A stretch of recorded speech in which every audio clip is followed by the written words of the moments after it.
You see this quote? Does it mean anything to you?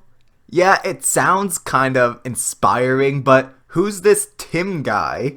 Why is his quote so important that it's used to begin a feature-length video? Well, here's why I put that as the introduction. Because BioShock Infinite does the exact same thing. This is the most pretentious, self-indulgent piece of trash I've ever seen. It uses its own quote from a character we've never even heard of yet to attempt a dramatic, meaningful opening.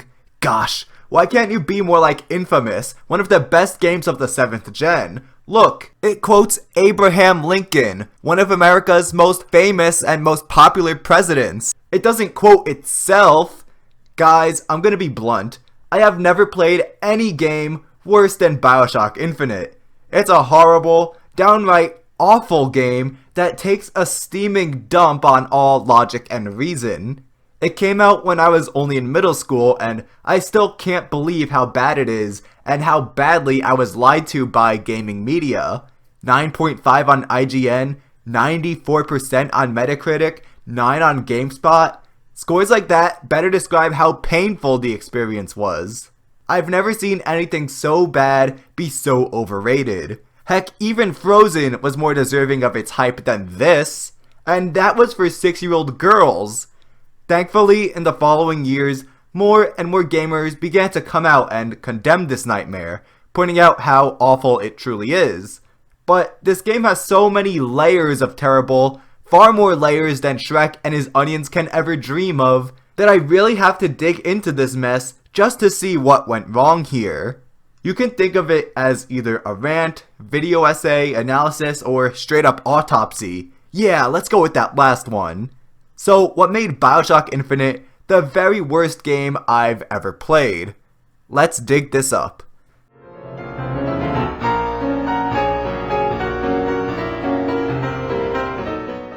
Instead of asking what went wrong, the real question is, where does one even begin to tackle this monster? I figure the easiest place to start is the setting. BioShock Infinite takes place during the year 1912 in Colombia, a floating city above the US that worships the founding fathers, white supremacy, and the Confederacy. So the game is pretty much just Elizabeth, the SJW, telling Comstock to check his white male privilege. You're a white male! So? You're a white man! I kid. Colombia and Infinite setting in general is one of the things that was so praised about this game, but is also one of the worst parts, if you can even point out worst parts in this nightmare. Nothing at all about Colombia makes any resemblance of sense, and that's for a few reasons. The first is the backstory. The city's backstory was so lazily slapped together to the point where there are several logical gaps, no, logical trenches that an elementary schooler would have avoided.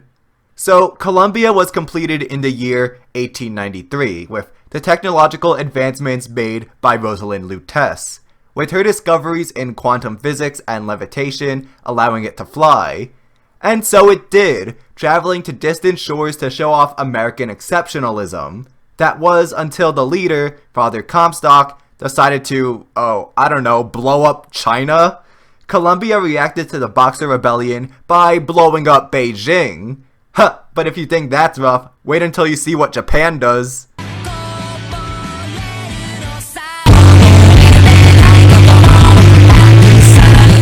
Anyways, this obviously led to disagreements with the US federal government, so Colombia seceded from the double-shrekking Union. Okay, so ignoring the obvious question of how a small floating city was able to effectively wipe out China's capital with 1901 technology, how on earth did it just secede from the United States? That is just, so nonsensical. There is no way in dung that the US would sit on its butt and just allow a small city to declare independence. Not even half a century has passed since the Civil War, when Lincoln slam dunked on the Confederacy and settled the secession question for good.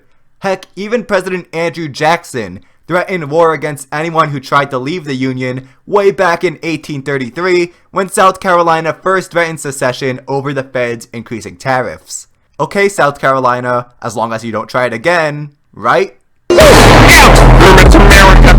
Yeah, look at me stepping up. Look at me stepping up. And even worse, Colombia seceded in 1902, with Teddy Roosevelt as president. Of all the presidents you did not want to mess with, it was the great Teddy Roosevelt. If it was some windbag like Jimmy Carter, then sure, I'd believe it. But the bull moose who took a bullet mid-speech and kept going? Huh. So again, the point of this mini history lesson is that Colombia just left the US like nothing. There's no mentioned reaction from the growing world power, no war, no debates, nothing. Such an obvious hurdle was blatantly ignored.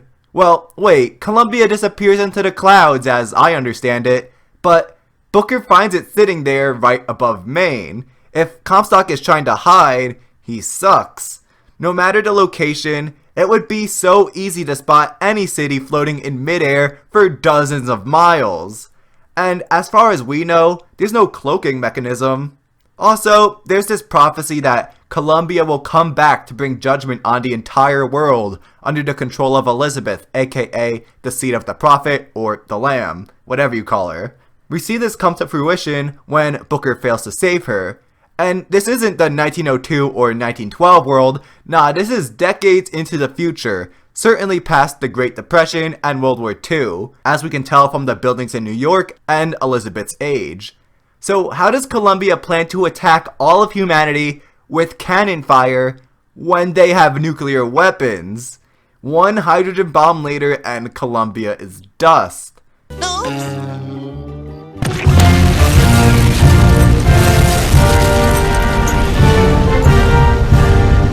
Okay, I know I've already gone over time for a part of a single piece of one of Infinite's problems, but I have to keep going. Why is racism so prominent in Colombia? Now, that sounds like an obvious one because it's a city from 19th century America, but that doesn't explain the origins of the prejudice. So, the US commissioned the creation of the model American city to brag to the world, and if for some reason decided to put horrifically racist Southerners who hate Lincoln and praise John Wilkes Booth in charge of said model city, in 1893, long after the end of slavery in the US and the entire Western world. Obviously, that would hurt the effort, wouldn't you think? Like, seriously, how were the British and French empires supposed to react to this? Okay, one more thing and then I'll move on. Lincoln is hated for emancipating slaves while the founding fathers are worshipped as gods, but the very founders they worship were profoundly anti-slavery. George Washington freed his slaves when he died. Thomas Jefferson, although he didn't free his slaves, penned in his original draft of the Declaration of Independence an entire paragraph condemning slavery.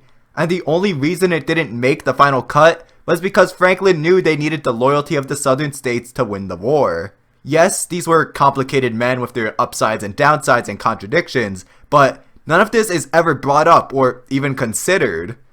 Okay, why am I going over the backstory and digging into history? Well, because in the original BioShock, its setting of Rapture was a direct response to the global events in the first half of the 20th century. Andrew Ryan founded the city to escape the so-called parasites, moochers who feed off an individual's work. This could take the form of a citizen on welfare, a government that nationalizes private property, taxation, or a religious group dictating what's moral and immoral. During the Great Depression with FDR's New Deal policies, the role of the federal government grew tremendously to relieve the economic turmoil. World War II caused even more problems for Ryan as the US became a superpower. With the nation that once celebrated liberty and laissez-faire economics gone, Europe in ruins, and the threat of nuclear holocaust, he saw nowhere else to turn besides building a new society according to his objectivist ideals with unhindered scientific progress, a culture that indulged itself in worldly pleasures, and a worship of humanity and human nature.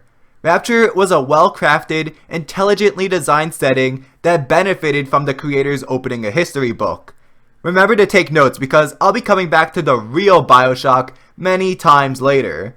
But just to be clear, I don't dislike Infinite for not being like the first two games. Nah, change is perfectly fine so long as it's beneficial. I love the idea of introducing a new setting because even by the second game, Raptor felt tired. So when I bring up the originals, it's simply to show how they got something so right to better understand why Infinite failed. So we'll see why trying to be more like the originals actually devastates this installment later on.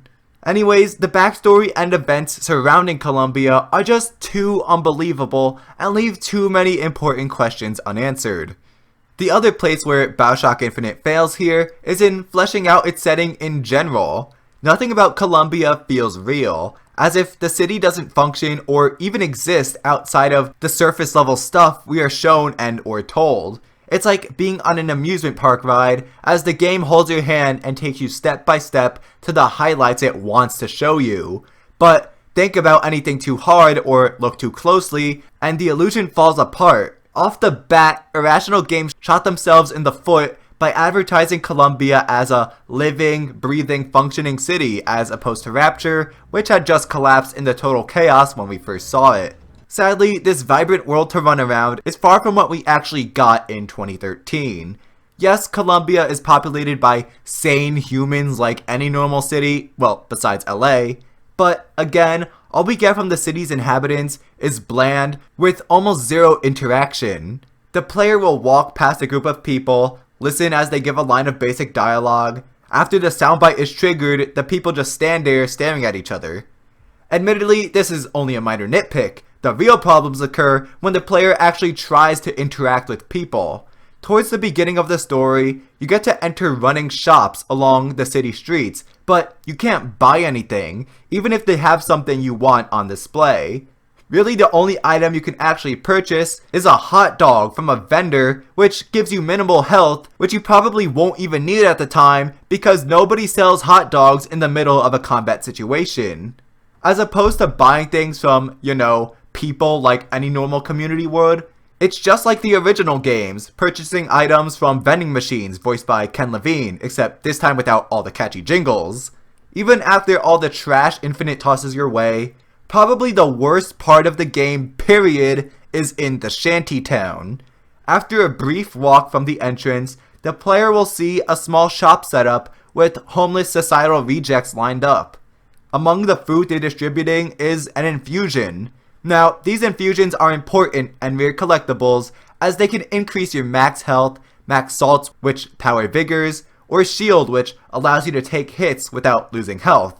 So, of course, these are very valuable. Obviously, the player's gonna want it. But there's just one problem. Even though Booker is a normal person, and the vendors are normal people too, there's still zero interaction. You can't perform a very simple monetary transaction to acquire it. Nah, if you want the infusion, you've got two options. You can either A, steal it, and then kill the vendors when they inevitably attack you, or you can B, kill them first and then take it. It's basically a Black Friday at Walmart. So, although Columbia looks like a living city on the surface, dig a little deeper and you'll realize that it's just as desolate as Rapture. So, remember just a few minutes ago when I said that attempting to be like 1 and 2 actually hurts Infinite? Well, we've arrived, although this trend certainly continues into the gameplay and other elements as well. An easy example of carried over elements that make no sense would be the scrounging. Booker DeWitt is a private investigator from progressive era New York who acts all tough and assertive. So why does he eat from the garbage? No, seriously, he goes from trash can to trash can, eating whatever food he can find. In the first two games, Rapture was in total ruin, so the player had to rummage through cabinets and trash bins to find supplies. But Columbia is still a functioning city. There are shops and vendors all over the place, yet Booker still eats from the trash like Subject Delta. Now, I know this is more of a gameplay problem, but this just shows you the lack of thought put into the game and its setting. Next up are the vigors, but first, let's talk more about Rapture. A staple of Rapture was genetic manipulation, With the discovery of this genetic material atom from sea slugs, the inhabitants of Ryan's vision spliced their genes for different attributes. The average person can basically change anything about themselves. And Ryan frees us from the phony ethics that held us back. Change your look, change your sex, change your race. It's yours to change. Nobody else's. Splicing could also make the user faster, stronger, smarter, etc., etc. Then plasmids came, which essentially gave the user superpowers like hurling lightning, spitting fireballs, summoning bees, telekinesis, etc., etc., etc. Everyone was doing it to the point when they all spliced themselves silly. Naturally, since everyone was shooting up, you see advertisements everywhere for tonics and plasmids. Plasmid ads in Rapture were as common as TikTok ads on YouTube, and because of their abundance, the player was able to wield them to their advantage in order to survive the dangerous halls of the city. BioShock Infinite brought plasmids back, but into a totally different context. Now called Vigors, Booker finds them and plenty of their advertisements scattered around Columbia, like Jack and Delta did in Rapture. They're present in Columbia, just like in Rapture, but they make no resemblance of sense in the new setting. First off, we never see anyone actually using them. Why would they be so heavily promoted and scattered around if no common folk are buying them? It makes no sense. The only ones we see with Vigors are two specific, rare enemy types. Heck, no one even mentions them. Nobody seems to care that average citizens can now equip superpowers. In BioShock, every other audio diary you found mentioned or referenced the existence of these abilities and their mark on society. It was part of everyday life in Rapture. And isn't Columbia supposed to be a hyper-religious, fundamentalist society? Does this not contradict their beliefs or raise concern at least a little bit? Going back to Rapture though, splicing made sense because that society was all about throwing away traditional morality and allowing men to be free from restriction. This hands-off approach, along with the gathering of some of the world's greatest scientific minds, allowed for unprecedented scientific development. Columbia is a new setting with new beliefs that may be at odds with the presence of Vigors, yet no one seems to care. Not only does no one utilize or care about Vigors, but they have no practical use in Columbia. Take Incinerate for example. It was just pyrokinesis. Average people used it to light cigarettes and fireplaces. The Vigor substitute is Devil's Kiss, which is a straight up firebomb. Now, why would a normal dude need to blow people up? Wait, actually don't answer that. Electrobolt was used by engineers to jumpstart generators and fix short-circuited doors. This is a funny one. The Vigor substitute here is Shock Jockey, which has the slogan, "Who needs the power company?" This Vigor only works on one specific, massive machine that only works half the darn time. So the alternative to a power company isn't just zapping your house, but installing this giant, expensive-looking hunk of junk and constantly recharging it with Vigors that require a constant salt intake. Gosh, it's so impractical that I'm expecting Sal to make a cameo. I will never forgive you! Okay, enough about the Vigors. Let's open this up and talk about the technology in general. Like everything else about Infinite, this too makes no sense. Columbia brings in a lot of familiar faces from Rapture like handymen, who serve as the replacement for Big Daddies, mosquitoes that replace Rapture's security bots, remodeled turrets, and of course, Vigors. Like I mentioned before, Rapture was able to create all of these things due to their ideology and unification of the world's brightest minds. Oh, and slugs, don't forget the slugs. The story and themes fed directly into the gameplay and its mechanics. Everything is there for a specific reason, and we're given believable sci-fi explanations for their creation. Columbia, once again, just tries to copy and paste what worked in Rapture, but these things don't work in the new setting. Not only does Infinite take place 50 years before the original, but also doesn't hold the same values, so it makes no sense that all these things that were already questionable for 1960 are present 50 years earlier. Booker even uses Cold War era machine guns, grenade launchers, and RPGs in 1912. still 2 years before even the First World War. It's insane, yet no reasoning for all these groundbreaking achievements is ever given. Well, Burial at Sea digs into it, but trust me, you're better off not knowing the explanation given. Look, if you need an overpriced DLC to explain core elements of your game, that should be a giant red flag that something is wrong.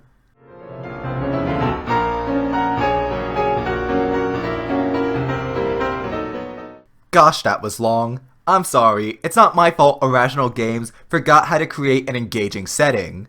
Don't worry, subsequent segments I'll try to make a bit shorter. Now for the story, probably its biggest problem is how scarily similar it is to that of BioShock 2, which came only 3 years before. Let's play a quick game. Guess which game I'm describing. So, a rugged veteran with a symbol on his hand that marks him as evil, who's seen a lot of combat, has to traverse a hidden city in order to find a 17-year-old girl whose name begins with EL. But it's no walk in the park. This girl is the daughter of the city's leader. The leader has some insane religious beliefs that revolve around their heir as a messiah-like figure who will bring salvation to the city and the entire world as a whole, wiping out the old world systems and establishing a heaven on earth. Because of her importance to the city's cult, she's been locked up her entire life and kept away from the outside world.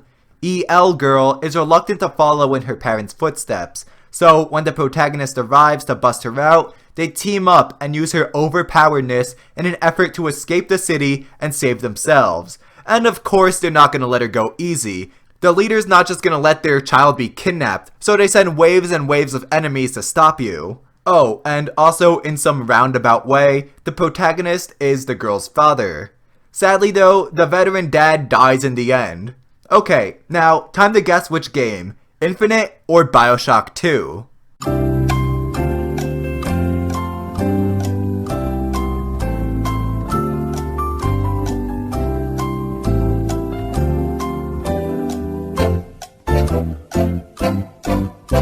Exactly, you can't. They have the exact same story. It's almost disgraceful how much was lifted straight out of BioShock 2. What, was it too difficult to write a new story? Did Ken Levine just want a quick paycheck without putting in any effort? I really don't know. Irrational Games had 6 years from the release of the first game to work on Infinite. If no time was spent fleshing out the setting, writing a unique story, or creating good gameplay systems, don't worry, I'll get there soon, then what were they doing for all that time? To be honest, the story was one of 2's biggest weaknesses, not being nearly as strong or memorable as the first's. So, if you're going to copy a game's story, why this one? Alright, moving on from the clear copied and pasting, Infinite's plot is very sloppy too. BioShock 2's story dragged hard as Delta kept getting stalled doing the same thing for 80% of the game, searching for Eleanor. Here you find a girl towards the game's opening, but a solid 65% of Infinite is still doing the same thing while getting stalled, getting to the First Lady airship. After getting Elizabeth, that's their very first goal. At first, they're stalled by a malfunctioning rail that is apparently the only way to the blimp, so they have to detour to acquire Shock Jockey, which takes a crazy long time. After that's dealt with, and they finally get the ship, Elizabeth gets mad when she finds out you're bringing her to New York instead of Paris, although Booker's mentioned that he needs her to settle a debt in New York several times by now. Where are you from, Mr. DeWitt? New York. What did you do there? Business much like this. It's not really caters writing on a resume. It was a fine thing you came along when you did. How do you think I ended up here? I gambled, and now I owe money to men you don't want to be in debt to. I come here to pay it back. Me busting you out, what do you think that was? Charity? Who sent you? Somebody who was willing to take my marker in exchange for you. So after all that, you're back to square one. Writing 101, if hours of your story don't further the plot in any significant way, then you need a revision. After getting knocked out, Booker wakes up to find the rebel group Vox Populi stealing the First Lady airship, making Booker go on a very long quest in Finkton and Shantytown as part of a deal to get it back. And once more hours and hours are spent on menial tasks, you get the ship back and head for New York. But after all that, Songbird destroys the First Lady anyways, leaving you back at square one again. Then a few more hours of boring shenanigans occurs until Infinite ends. Why? Just why? Like BioShock 2, but a lot more frustrating, most of the game consists of an overly dragged out second act with no progress being made for hours on end. It's terrible. The original was the only BioShock with a well-paced, balanced 3-act structure. Pretty, isn't it? Perfectly balanced, as all things should be. The first 4 areas are Jack saving Atlas and his family. After the family dies, Jack journeys through 4 more areas to kill Ryan and avenge them. After Andrew Ryan gets golf clubbed, the entire thing was revealed to be just a scheme to get Jack to unwittingly assist mobster Frank Fontaine in controlling and escaping Raptor with its scientific treasures to sell on the surface. Then, the third act consists of 4 more areas and a boss battle to stop Fontaine from splicing the entire world and becoming the richest man alive doing so. There was never any plot regression, and for the one time Jack was stalled for the sole purpose of extending the game's runtime, it led to one of the most memorable levels in gaming, period.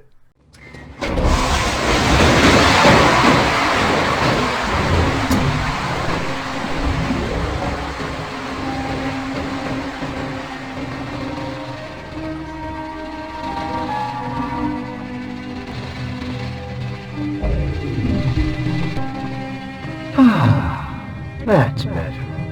Atlas Ryan. Atlas Ryan. Da da da da da da da. I'm what? You could get something decent on the radio. The artist has a duty to seduce the ear and delight the spirit. So say goodbye to those 2 blowhards, and hello to an evening with Sander Cohen. The original was so good. Why does Infinite need to be so bad? The plot is just constant stalling and regression.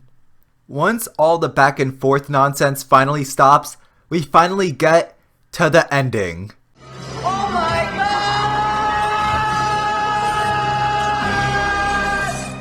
god! BioShock Infinite's ending isn't just bad. No, it's a special kind of bad that only very few ever achieve in their lifetime. Or if you're Nick Cage, then pretty much all the time. I never misspelled anything! Not once, not one time!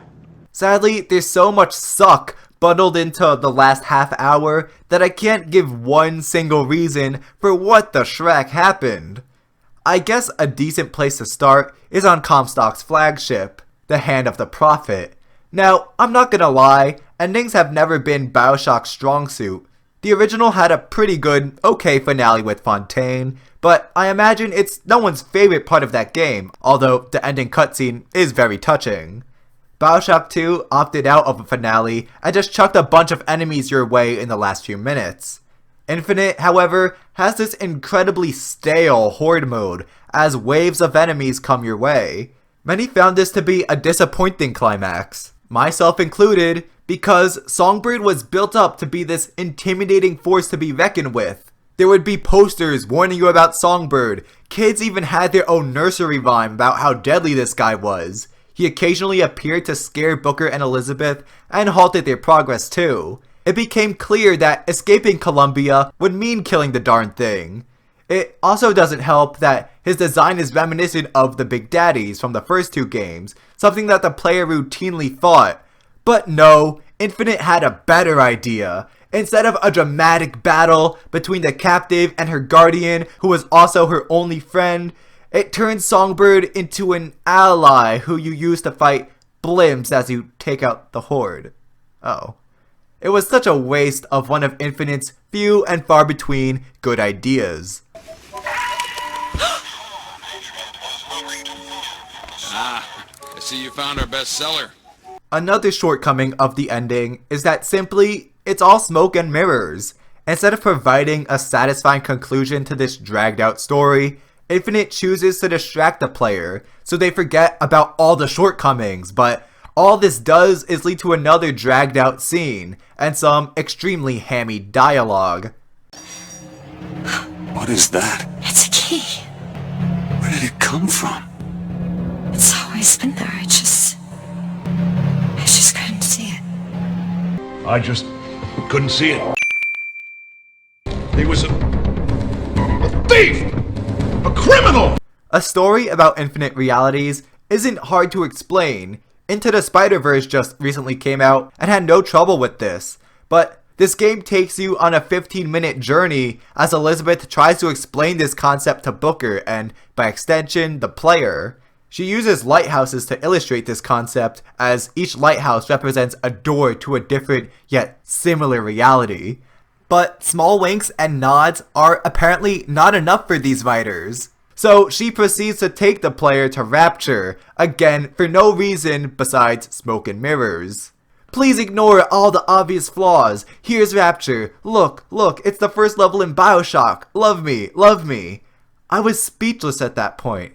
It's terrible enough that we just sat through the first bad BioShock game, but to bring the original down with you? Unbelievable. So all this time is spent by Elizabeth trying to wow the player and trick you into thinking that the game is deep and intelligent when she massively contradicts herself.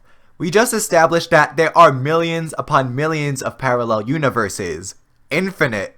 But then, immediately after explaining this to Booker, Elizabeth begins a vengeful crusade against Comstock as she attempts to murder him in every timeline by drowning him at the baptism.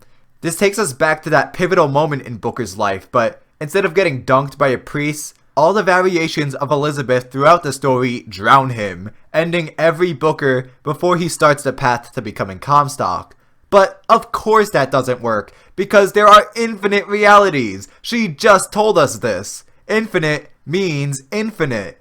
Just killing one Booker at the branching off point won't stop Comstock from ever existing because it's infinite. There are universes where Booker chose to not even show up, where he received the baptism but didn't lead a crazy cult, where he didn't take it and became Comstock anyways, where he got sick that day but got baptized another day. Infinite means infinite. The game tries to sound so smart when Elizabeth is sounding like an idiot, contradicting herself, so it doesn't work. And do I even need to bring up the grandfather paradox? If you go back in time to kill an ancestor, then you won't be born and therefore can't kill them, causing you to be born. It's a paradox that Infinite foolishly stumbles into.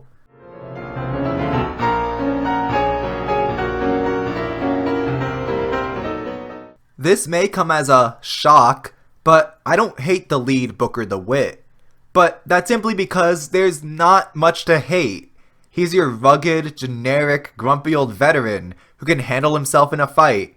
Booker's scarred by his dark past as a Pinkerton and slaughtering Indians at the Battle of Wounded Knee. He's given a pretty good performance by Troy Baker, but nothing memorable.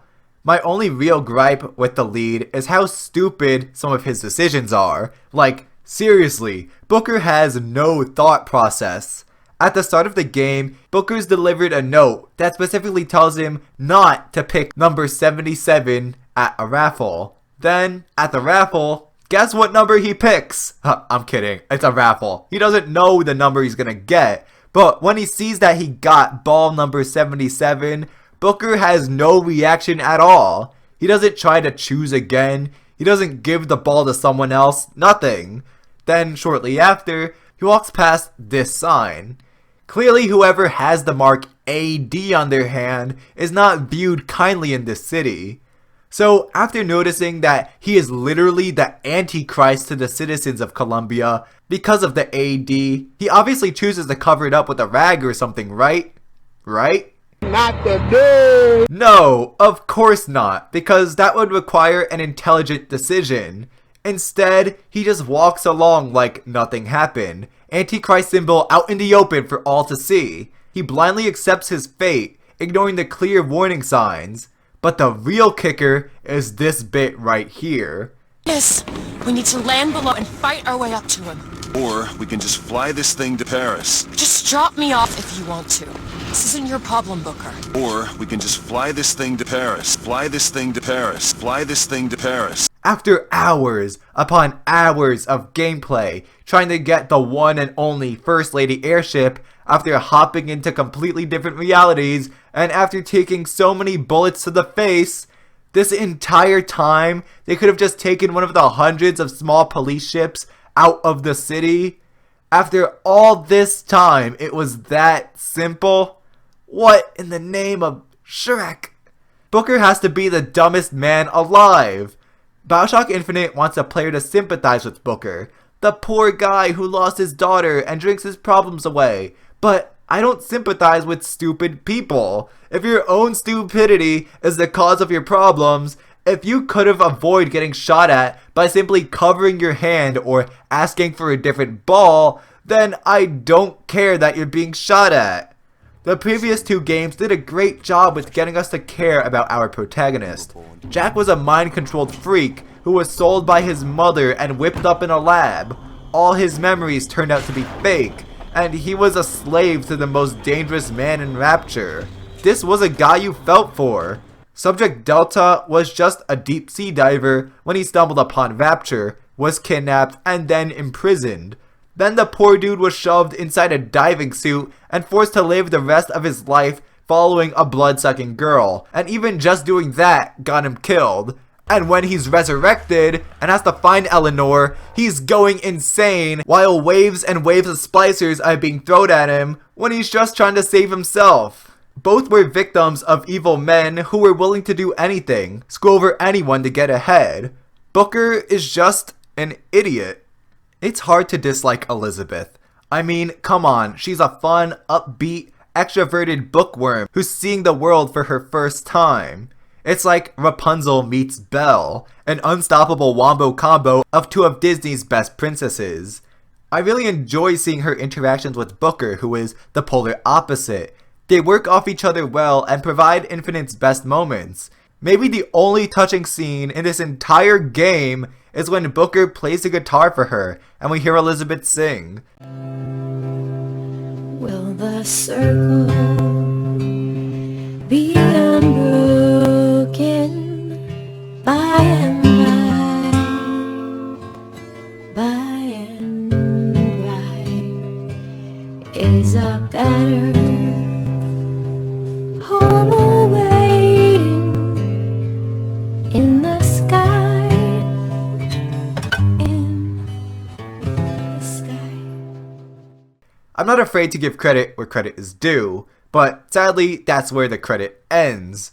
Making Elizabeth upbeat was an easy way to get the audience to like her, but she's not realistic. She spent her entire life locked away in a tower. Her only friend was a robotic bird, for Pete's sake, yet she's an outgoing socialite? It doesn't add up.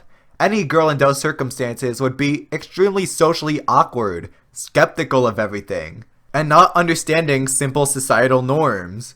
Then, over time, maybe she develops and gets used to life on the outside. But nah, that would take too much effort. Peppy girl it is. Elizabeth, too, isn't free from her own dumb decisions. I already mentioned the whole ending contradiction, so another good example is in Finkton.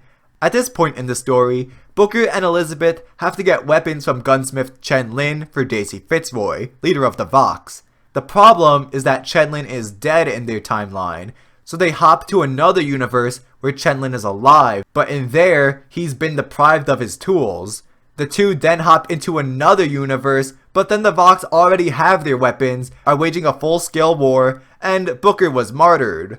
I'm bringing this up now because for the entire game, Elizabeth's been bringing in all kinds of items for Booker through tears. She summons things from other realities and brings them for the player to use throughout their journey. She does this for the whole game, yet for this one instance, she figures instead of just bringing in the weapon to a tear like any non-idiot would, to instead jump into the tears. Yeah, because obviously there won't be consequences for going into an alternate reality. You even hear the two questioning whether this is a good idea before doing so, but they're just like, screw it, why not? What could possibly go wrong? The main antagonist of Infinite is Zachary Hale Comstock, of course, as he's the city's fundamentalist dictator. And like Booker, but even more so, I don't dislike him simply because I don't care hard enough about him to hate him. Comstock just is. He's not interesting, he's not engaging, I'm not intimidated by him, he has no presence, he's just the kooky religious leader. Anybody who's read or watched Stephen King has already seen this guy 1,000 times over. Infinite tries a similar thing to BioShock 2, no shock there, in that the leader is technically the puppeteer pulling all the strings, but the main threat we're concerned about is a much deadlier servant. In 2, it was the Big Sisters. Here, it's Songbird. They both failed at this for their own special reasons, so the result is that neither of the big bads or bigger bads make for memorable antagonists, leaving the narrative feeling empty with a void waiting to be filled by a big twist villain like Fontaine. What made that villain work over Comstock is that Fontaine was given a wide range of emotions that fleshed him out as an actual human being. We got to see more than just the villainous side. We saw him love, we saw him get angry, we saw his heart break. I remember when me and a crowd put you in that sub. You were no more than 2. You were my ace in the hole. But you were also the closest thing I ever had to a son. And that's why this hurts. Betrayal, kid. Life ain't strictly business. Andrew Ryan too had plenty of range, giving riveting speeches and softer moments of doubt, showing his inner struggles. Could I have made mistakes? One does not build cities if one is guided by doubt. But can one govern in absolute certainty? I know that my beliefs have elevated me just as I know that the things I have rejected would have destroyed me. But the city, it's collapsing before my... Have I become so convinced by my own beliefs that I have stopped seeing the truth? Perhaps. But Atlas is out there, and he aims to destroy me and to destroy my city. To question is to surrender. I will not question. Comstock, on the other hand, is just a one-note religious southerner. Now that we're out of Raptor, you can tell that Infinite is trying to fill the massive shoes left by the minor villains we found under the Atlantic. Dr. Steinman and Peach Wilkins were great, but let's be honest, Sander Cohen totally sold the show in Fort Frolic, in BioShock's 7th area as Jack was on his way to Ryan. Cohen trapped Jack in his mall/personal art gallery, where he displayed plastered bodies as works of fine art. The Psycho forced Jack to collaborate on his masterpiece, and thus the creepiest yet most interesting level in the entire series began. Infinite tries to capture the magic of this level with more insane characters, Slate and Fink, but failed quite miserably. Again, with neither one having any sort of presence or remarkable character trait. Yeah, they're both strange and mildly off-putting, but we've seen that plenty of times before and in much higher dosages. Sander Cohen wasn't just wacky or exotic. He wasn't a good villain just because he made you fight waves of enemies like Slate, but because he had a unique personal relationship with Jack. Jack was the obedient servant who did what everybody told him to. Cohen was the down-on-his-luck artist who wanted someone who could appreciate his work and collab with. He was tired of his disciples abandoning him. Jack gave Cohen validation, and Cohen was the first person to truly appreciate Jack, if you'd exclude Tenenbaum giving you free stuff. Also, it didn't hurt that everywhere you looked, you were reminded that Cohen was running the show, with the plastered bodies posed all over and a spotlight constantly shining on you as you were basically his entertainment for the night. And finally, your collaboration ended with a subtle moral choice. Is he too insane to let live? Do you hold a grudge against him? Or will you leave him be with his art and go on with your deal? He didn't give you a gun and yell at you to kill him. Moving on, and I swear this will be the last piece of the character segment, The average enemies you fight throughout Colombia suck. They're just so boring, and I figure that's because of the new gameplay style. Instead of getting to know our adversaries, we just walk in and clear the room without hesitation. One of the best things about the originals, and especially the first game, was how much personality each enemy had. BioShock splicers each had their own unique character traits. They would mumble to themselves as they wandered each area. They'd do things like pray to God for forgiveness, coach themselves on how to talk to girls, cry about wanting to be famous, stuff like that. And that's not to mention some of the many scripted moments like this.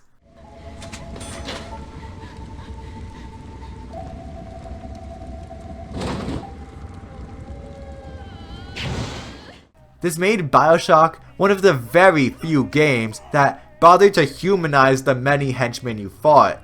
Infinite completely regresses the enemies back to the typical mindless pile of pixels you aim at and nothing more. They give the typical dialogue like, "Get him!" or "There he is!" but never anything more. We never learned anything about the many individuals we're blazing through, which is pretty messed up when considering that these aren't robots or aliens or mindless drug addicts, but many of them are typical police officers, just men and women in law enforcement. They probably have families, friends they care about, yet Booker has no problem cutting through them like butter. Well, Elizabeth does ask Booker about his tendency to kill, but that's more of a focus on Booker's killing and never the people he is killing. Isn't it weird? We're shown the humanity in violent drug addicts, but not normal cops? Okay, next part.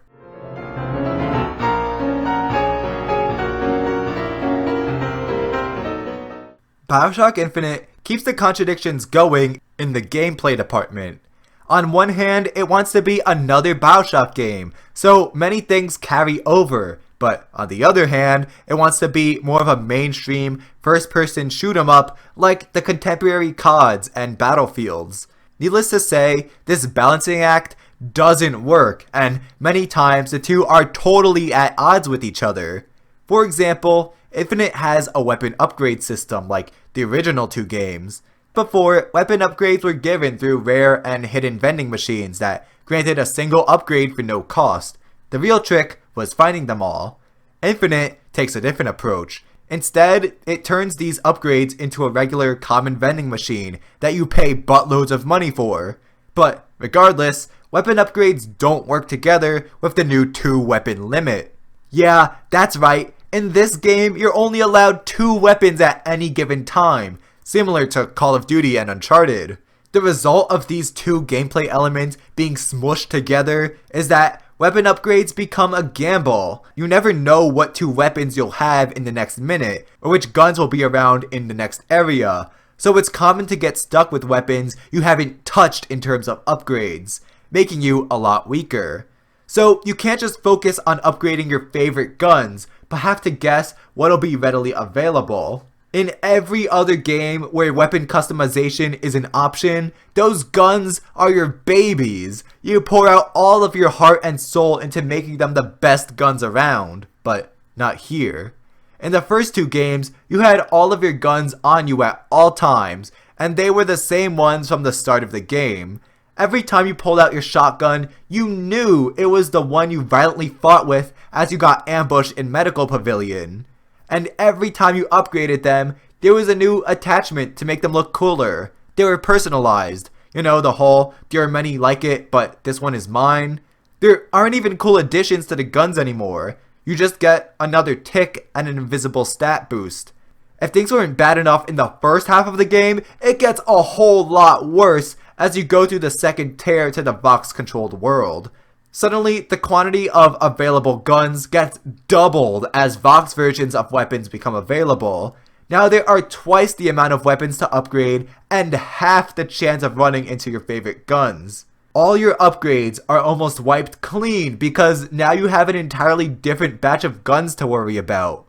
We see this COD BioShock dichotomy once again with the actual gunplay itself. You see, unlike the previous games, Infinite opts to be much more of a shoot 'em up. Basically, you walk into a new room or area, clean out the enemies, and then go to the next room with that on loop. This is what the 2-weapon system was made for, as opposed to the 2 previous iterations in the series where you wandered around a single large area and fought the creatures that roamed the halls. Infinite's system works for when it's trying to be like Uncharted or Call of Duty, but when it tries to be like BioShock, things go horribly wrong. Case in point, the Handymen. Again, they're the Big Daddy replacement. Before, Big Daddies were an optional fight. They didn't attack you so long as you left them and their little sister alone. This allowed the player to prepare for a fight by setting traps and thinking up a game plan. These were super tough enemies, so without any strategy, you'd get wrecked. That's what made them so much fun, the strategy, using every trick in your book to come out alive. Infinite carries them over, but without everything that made them work. Here they're just thrown at you to fight at random points in the story. There's none of that preparation, strategy, or the loving relationship that gave them so much personality. Just fight the big robot men again. But the fights don't work at all due to Infinite's COD-like gameplay mechanics.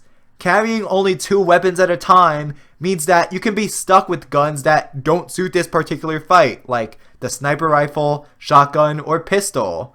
There aren't multiple ammo types anymore for different strategies, keeping you from entering the fight with 0 ammo. And you can't carry first aid kits anymore, so every time you get hit, you have to run around like a headless chicken for your shield to regenerate. The once iconic battle devolves into running around chicken style. It just doesn't work. Like the Handymen, Big Daddies would kill you in only 2 or 3 hits, but because you were able to carry first aid kits, you could still stand your ground, stay in the fight, and not have to worry about finding more health after every blow.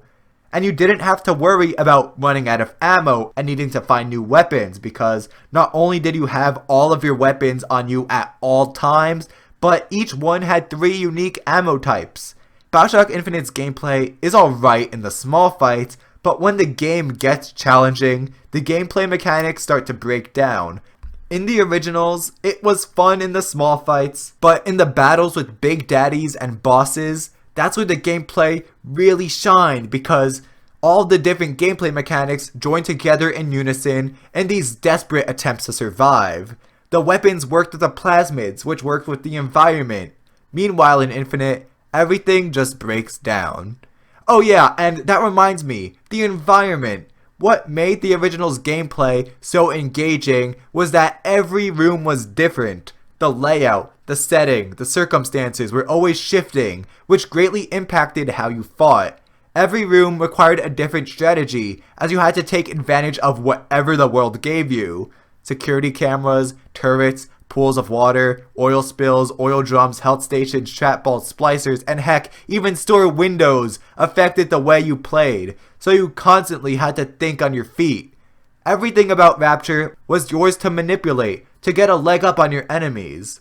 In Colombia, all of that is either removed or so minute that you wouldn't even know it's there. Like, you can still shock enemies in water, but you're floating in the sky. How much flooding do you expect, as compared to the ruins of a city under the ocean? The result is that every room feels the same. Run in, shoot the enemies, go to the next room. The fun wears off really quickly. A big question I had walking out of Infinite was, why?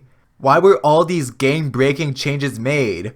Why was Booker the Wit so nerfed when contrasted with Jack and Delta? Was it purely a result of level design?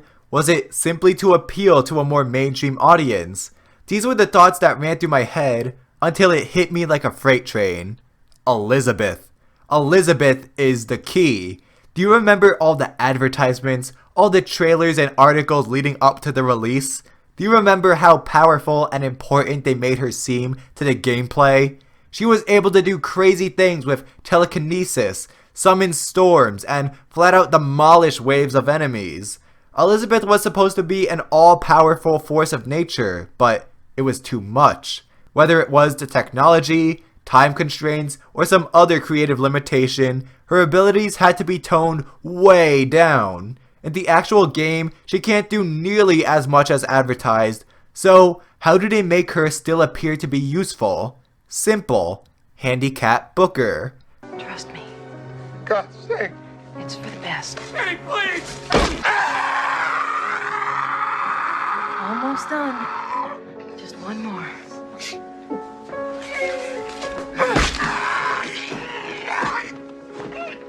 Now, this may all sound like conspiracy, but think about it.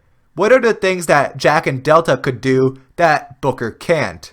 Well, they were able to carry multiple first aid kits and eat hypos, hold all their weapons at once, swap between 3 different ammo variants for each gun, hack turrets, security bots and locks. Oh, and telekinesis. Telekinesis is amazing. Now, think about what Elizabeth does in Infinite. She throws you medkits and salts, picks door locks and safes, summons guns, along with friendly turrets and mosquitoes, throws you ammo and gives you money. All of these things would be completely pointless if Booker was as useful as a 4-year-old. If Jack was in Infinite, all Elizabeth would be good for is bringing cash. And even if Irrational accomplished its goal to make her more useful, this still leaves the game a lot less fun than the previous iterations because there's so much less you can do. The originals were created with the mindset that if you wonder whether something is possible, it is. Heck, you can even create your own Molotovs by lighting bottles on fire. Infinite, on the other hand, just cuts entire elements out. Although I enjoyed it, some people weren't huge fans of the hacking minigame, but instead of making a better system like 2 did, Infinite chose to just cut it out entirely, reducing hacking down to a temporary hacking vigor. But this is way worse than before because you can't even hurt a hacked turret. The only time you can hurt one is if it's able to hurt you back, making the vigor nearly useless. Yup, game of the year, 10 out of 10. Escort missions are difficult to get right too, and are often the most frustrating part of the game. The original has one of these, with the little sister that's perfectly fine. 2 stumbled here because you had to do a constant horde mode that got old real fast. But again, instead of coming up with something even better for Elizabeth, she's just written out of the gameplay entirely besides tears. Even though she's supposed to be a huge religious figure of great importance, no enemy even acknowledges her existence. She's just a non-element who gives dialogue, not that different than Atlas. Yet this is supposed to be such an amazing character according to the reviews. Both previous games had research progression systems, but that all got scrapped here too. One last removal is the Vita Chamber. Now look, I'm not about to argue that I love the respawn systems from the previous games. Actually, that's the only real criticism I have with the original. But you can still turn this system off and go by a fair last save respawn.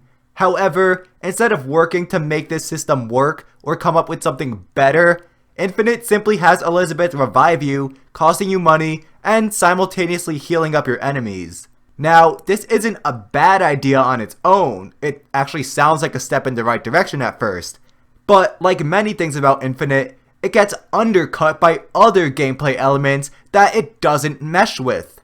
In the 3rd act, you have to take down a bullet sponge boss who continuously reanimates waves of enemies. Due to the COD-ness of Infinite, it's easy to run out of ammo for your weapons of choice, get overwhelmed by the hordes of soldiers, die, and keep losing money. Again, when you die, all your enemies get a health boost, even the bullet sponge ghost. Now maybe you can see the problem. This can lead to a cycle of death and despair if the player isn't careful. It's not an end of the world problem if you're really good at the game and can easily avoid death, but for anyone who's not a pro, this gets very frustrating. Oh, and I kind of lied before. You don't just have to fight the ghost of Lady Comstock. No, you have to fight her 3 times within half an hour. Yeah, the gameplay sucks. Another huge criticism I have against this one is the total lack of replayability. If you've played Infinite once, there's no reason to return unless you're a glutton for punishment or have to record footage for a rant video on YouTube. The thing is, there's nothing to replay Infinite for. One playthrough will give you the full experience because there's a blatant lack of unique ways to play the game. And also cause none of your moral choices affect the story or gameplay, but I'll get there soon enough. Yes, the player can upgrade different weapons and vigors or use new gears, but none of these changes effectively impact the playstyle.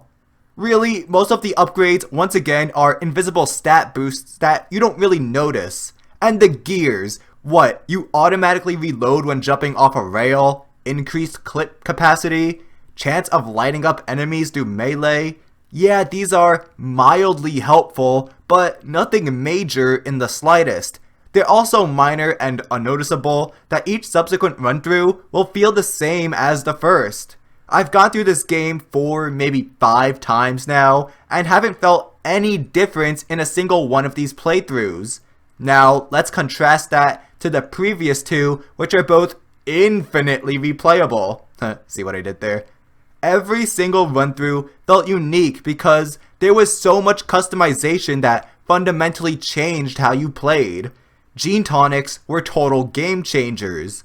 Like natural camouflage in the original allowed the player to turn invisible when standing still. This reworked tons of the gameplay into more of a stealth-based experience rather than a shooter. Drill Specialist in BioShock 2 actually got rid of all your guns, allowing the player to only use the drill, hacking tool, and plasmids, but making them a lot stronger. These are just 2 of the many examples, but show how there were some total game changers that would completely alter the player's experience. BioShock 2 also gave players the option for a 3rd weapon upgrade that totally changed its application, like turning the rivet gun into fiery death and drill as a bullet deflector. And that's not to mention how in both previous games you could have specialized in fire, ice, or electricity depending on your selection of tonics and plasmids. Infinite has none of this. It always feels the exact same. You can't come back to try a new playstyle because there are no new playstyles.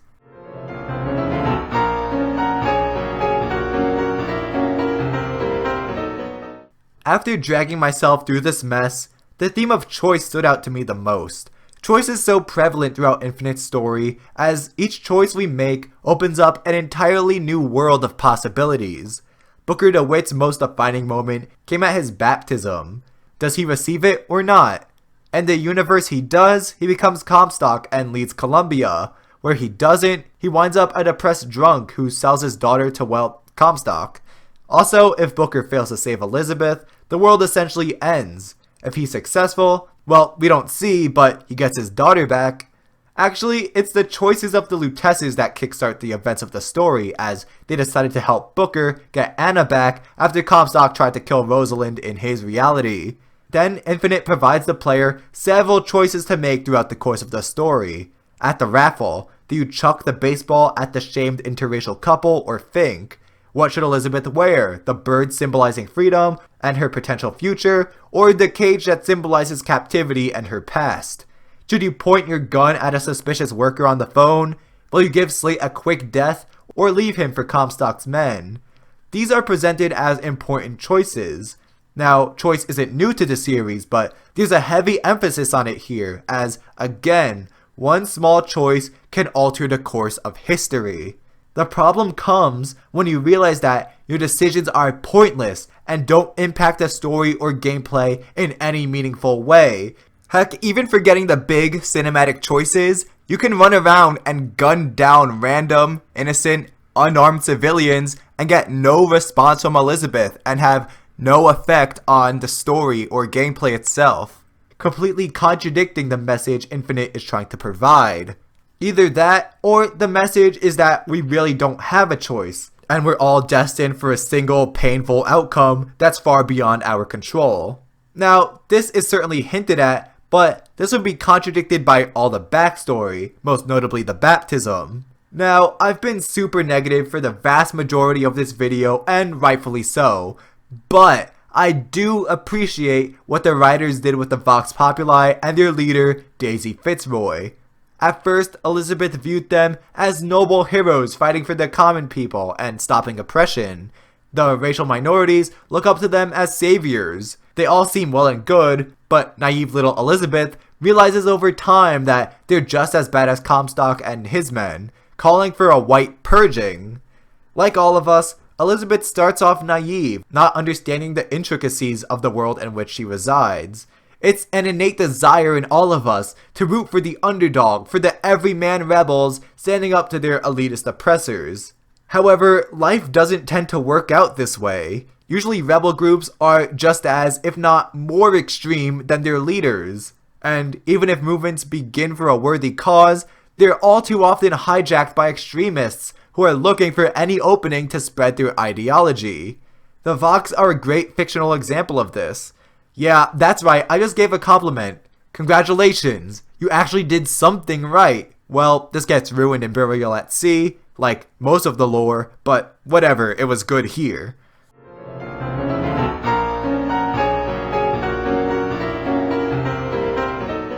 Here, I'll just go through a few more problems and complaints that either didn't fit into any of the previous categories, or that I couldn't figure out how to smoothly integrate in them. So let's wrap this up and get into the last of the terribleness. First off, the horror.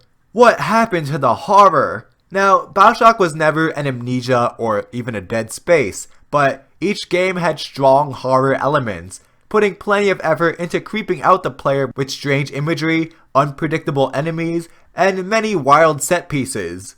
Infinite completely forgets the horror roots of the series, leaving a gaping hole in the game's DNA. Well, there is that one area with the sirens, but it's short-lived, self-contained, unfitting, and not nearly as creepy as Medical Pavilion for Frolic or Persephone. From some of the promotional material, it seemed like they were slathering on some horror elements, but these ideas ultimately got dumped, which really sucks. BioShock has always been an M-rated series, but Infinite's violence is so over the top for no reason. Just look at the first encounter.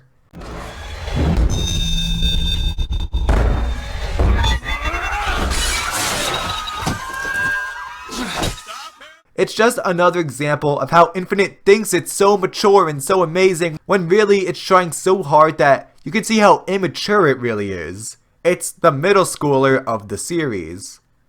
I know I kind of already mentioned all the pretentiousness in the intro, but match that with some bad writing and you get some really bad, cheesy dialogue that doesn't sound like actual people talking, but people reciting a play written by middle schoolers who are trying to sound all edgy and poetic. Here are some clear examples.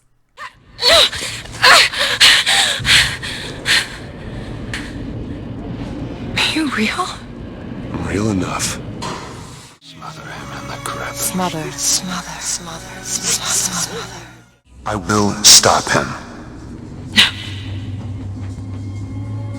That is an oath you cannot keep. But promise me that if it comes to it, you will not let him take me back. It won't come to that. Booker, are you afraid of God? No. But I'm afraid of you.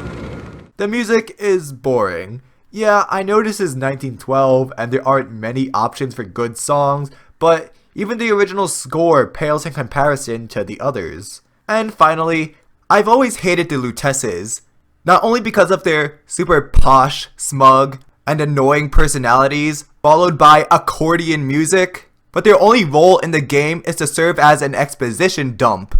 Whenever the main characters get stuck or have completed their goals, the Lutesses come to explain where to go next and to give hefty exposition.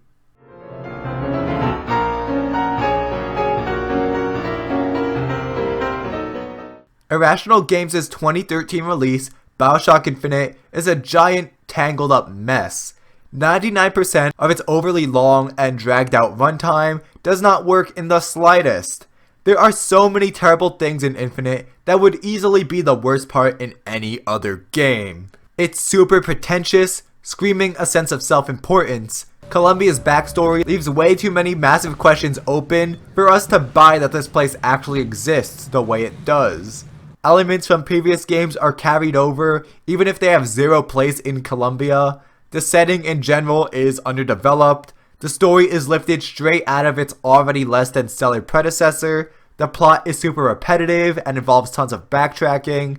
Characters constantly make stupid decisions, characterization is baffling, the gameplay is a bloody civil war between BioShock and more mainstream shoot-'em-ups, the player gets super handicapped just to make Elizabeth look more useful than she really is, the antagonists are uninteresting, the themes fall flat, and to simply put it, this game isn't fun.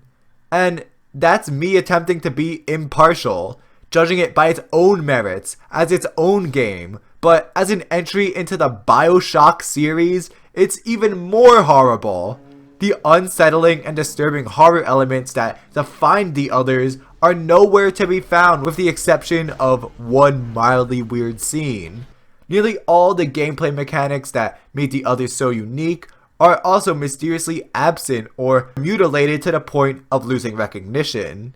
And going for a more generic gameplay style caused Infinite to lose everything that was so memorable about the series. Yes, there are a few bright spots in this cumulonimbus of a game, but they are very few and far between. There's some good voice acting, a single touching moment, a well-handled look at the true nature of rebellions as opposed to our romanticized view of them, the skyhooks were fun when they were around, and the graphics and sound design are really good for 2013 standards.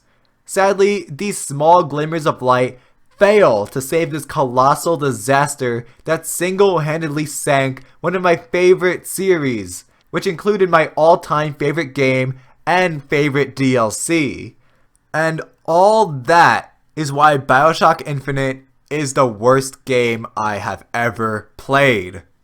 And remember, if you enjoyed this tremendously long video, to please leave a like and subscribe and hit the notification bell.